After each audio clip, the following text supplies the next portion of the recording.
मुख्यमंत्री लाडली बहन योजना के रजिस्ट्रेशन की प्रक्रिया को दिन ब दिन सरल किया जा रहा है। सरकार और जिला प्रशासन योजना का लाभ अधिक से अधिक महिलाओं तक पहुंचाने के लिए कई कदम उठा रहे हैं। नागपुर के जिलाधिकारी डॉक्टर विपिन इटनकर ने बताया कि अब इस काम में आंगनवाड़ी सेविकाएं और बचत गट समूहों को भी लगाया जाएगा। इसके साथ ऐसी महिलाएं जिनके पास मोबाइल हो वह नारी शक्ति ऐप के माध्यम से भी दस्तावेजों को अपलोड कर रजिस्ट्रेशन करवा सकती है। इसके साथ ही जिला प्रशासन ने संलग्न अलग अलग कार्यालयों और नागपुर महानगर पालिका के जोन कार्यालयों में भी काउंटर लगाकर महिलाओं का रजिस्ट्रेशन किया जाएगा। मुख्यमंत्री लाडली बहन योजना के रजिस्ट्रेशन की प्रक्रिया शुरू है। इसके लिए महिलाएं खासी जद्दोजहद करती हुई दिखाई दे रही हैं, लेकिन राज्य सरकार ने एक निर्णय लिया है कि अब आंगनवाड़ी सेविकाओं के माध्यम से ये प्रक्रिया की जाएगी, रजिस्ट्रेशन किया जाएगा। इसी पर अधिक बातचीत करने के लिए हमारे साथ मौजूद हैं नागपुर के DM doctor Vipin Itankar sir. Sir, ये बताएं कि जिस तरीके से खबरें आप तक भी आ रही होगी, तहसील कार्यालय में भी पहले जो नियम थे उसके मद्देनज़र महिलाओं की खासी भीड़ थी, अब नियमों को शिथिल कर दिया गया है। किस तरीके से ये पूरी प्रक्रिया की जा रही है?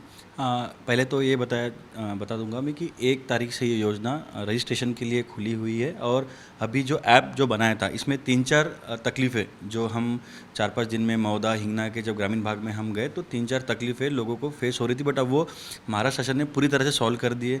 पहली तकलीफ़ ये थी कि डोमिसाइल कंपलसरी चाहिए, रहिवास कंपलसरी, तो अभी उसमें शासन ने बहुत 4-5 डॉक्यूमेंट दे दिए, जिसमें कि जन्म मृत्यु प्रमाण पत्र, उसके बाद तुम्हारा टीसी अलाउड किया गया है, तुम्हारा आधार कार्ड अलाउड किया गया है, तुम्हारा इलेक्शन कार्ड अलाउड किया गया है और राशन कार्ड, ये अगर डॉक्यूमेंट होगा तो आप एप्लीकेशन कर सकते हैं।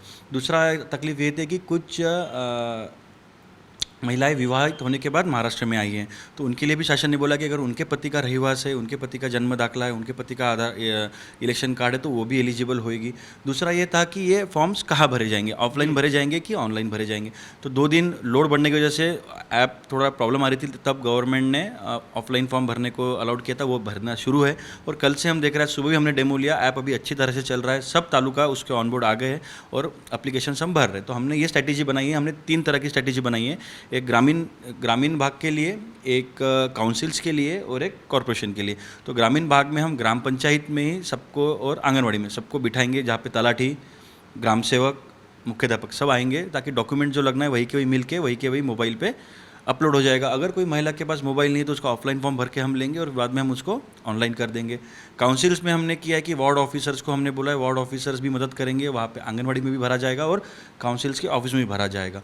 तीसरा हमने तरीका निकाला कि कॉरपोरेशन में, बहुत बड़ा हमारा नागपुर कॉरपोरेशन, तो उसमें हमारे कमिश्नर सर के साथ हमारी चर्चा हुई पॉजिटिव, और उसमें हमने जोन ऑफिस में हम ये फैसिलिटेशन सेंटर हम खोल रहे हैं। वहाँ के या तो आंगनवाड़ी में भरो या खुद से भरो, क्योंकि ऐप है, आप उसमें रजिस्टर खुद भी भर सकते हो, और अगर नहीं है तो आप जोन ऑफिस में जाके वहाँ से भी आप भर सकते हो। तो ये स्ट्रैटेजी हमने बनाई है। अभी मुझे लगता है इसकी वजह से एक साथ 3 जगह फॉर्म भर सक रहे हो, तो ज़्यादा से ज़्यादा महिलाएं फॉर्म भर पाएंगे। चौथा ये उनको डर ये था कि 15 जुलाई तक नहीं भरा तो हम इस योजना से हम बाहर हो जाएंगे। ऐसा नहीं है, 30 अगस्त तक ये किया हुआ है। और कल मुख्यमंत्री महोदय और उप मुख्यमंत्री महोदय ने क्लियर कट कर दिया कि जब तक इस योजना में जो लास्ट एलिजिबल महिला है, जब तक वो एनरोल नहीं होती, ये योजना बंद नहीं होगी। तो मुझे लगता है कि और हमारे सब फील्ड ऑफिसर्स फील्ड में ही हैं, मैं खुद अभी दोपहर के बाद फिर रोज़ हम फील्ड में जाके जो अड़चनी है वो हम देखते हैं। तो मुझे ऐसा लगता है कि हम अगले 20 दिन में काफ़ी प्रोग्रेस कर लेंगे और ज़्यादा महिलाओं को एनरोल करने का हम ये करेंगे।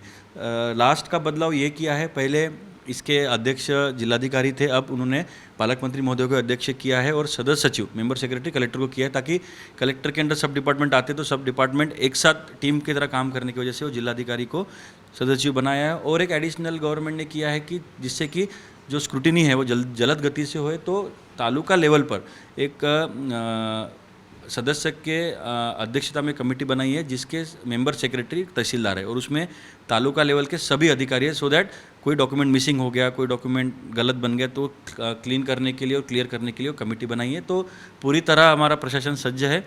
मेरी एक ही विनंती है सब नागपुर की महिला बहनों से कि पैनिक ना होए, शांति से फॉर्म भरें, क्योंकि आप पैनिक करोगे तो गलत फॉर्म भरा गया तो बाद में तकलीफ हो सकती है, इसलिए शांति से फॉर्म भरिए। हम लास्ट तक आपके साथ है, जब तक लास्ट फॉर्म हमारे पास नहीं आएगा हम योजना बंद नहीं करेंगे। तो इसलिए सब डॉक्यूमेंट लेके आप शांति से फॉर्म भरिए। धन्यवाद सर। तो ये थे नागपुर के जिलाधिकारी जिन्होंने हमें अहम जानकारी जो है वो लाडली बहना योजना के संदर्भ में हमें दी। कैमरामैन मिथुन आत्मने के साथ दिव्येश द्विवेदी, यूएसएन न्यूज़, नागपुर।